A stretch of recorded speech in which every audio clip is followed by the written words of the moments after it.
ও মুসলিম, তুমি তো সর্বশ্রেষ্ঠ জাতি, তুমি যখনই গিয়ে কচ্ছপের সামনে গিয়ে মাথা নত করছো, তোমার মতো মুসলিম কচ্ছপের চেয়ে নিকৃষ্ট। মানুষ কে করছে এগুলি?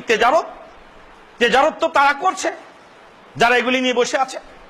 গোলাপ শাহের মাজারে একজন লোক সিন্নি দিল, টাকা দিল। তো রিক্সায় বসেছিলেন আমাদের রবি ভাই, বলেন যে ও টাকা কই দিলি রে? কম ভিতরে ফেলে দিস। ভিতরে ফেলে দিলি মানে? ভিতরে কেন? কই ওটা আল্লাহর ওলির মাজারে দিলাম। বলে না, তোর হয়নি টাকা। ও টাকা ওই খাদেমের হাতে চাবি আছে, খুলে বাইর করে খেয়ে ফেলবে। তবে তোর কি করতে হবে? তুই সকালে এসে দাঁড়ায় থাকবি এনে। গোলাপ শাহ রহমাতুল্লাহ আলাইহে কবর থেকে উঠে দেখবি কোন হোটেলে নাস্তা খেতে ঢোকে। যেই হোটেলে নাস্তা খেতে ঢুকবে, তুই যা বিলটা দিয়ে দিবি, দিয়ে বলে হুজুর আপনার বিলটা আমি দিয়ে দিলাম, আপনারা আল্লাহর ওলি, আপনি আমার জন্য দোয়া করেন। গোলাপ শাহ রহমাতুল্লাহ আল্লাহর ওলি, ওনাকে আল্লাহ জান্নাতের খাবার খাওয়ান, ওনার নাস্তা লাগে না। নাস্তা লাগে না? তাহলে তুমি এক কাজ করে ঈদের বাজারে এক সেট কাপড় বঙ্গ মার্কেট থেকে কিনে নিয়ে গোলাপ শাহ রহমাতুল্লাহ হাদিয়া দিও, আর বলছো যে পীর সাহেব আপনাকে এক সেট কাপড় দিলাম। বলে উনি আল্লাহর ওলি, আল্লাহ ওনাকে জান্নাতের পোশাক দিয়েছে।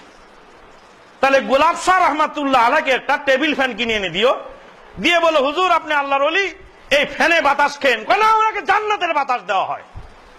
তো আল্লাহর ওলির নাস্তা লাগে না, কাপড় লাগে না। আল্লাহর ওলিকে আল্লাহ জান্নাতের পোশাক দিয়ে থাকেন, জান্নাতের খাবার দিয়ে থাকেন, জান্নাতের বাতাস দিয়ে থাকেন। তো পয়সাটা তুই কারে দিবি?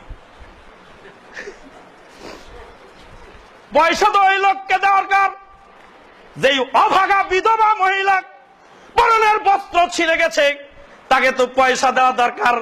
ওই এতিমকে তো পয়সা দেওয়া দরকার।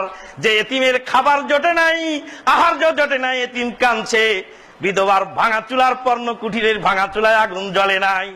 ওই বিধবাকে ডেকে, ওই এতিমকে ডেকে পয়সা দাও। কেন? সেই মাজারে পীর সাহেবের দরগায় পয়সা দাও।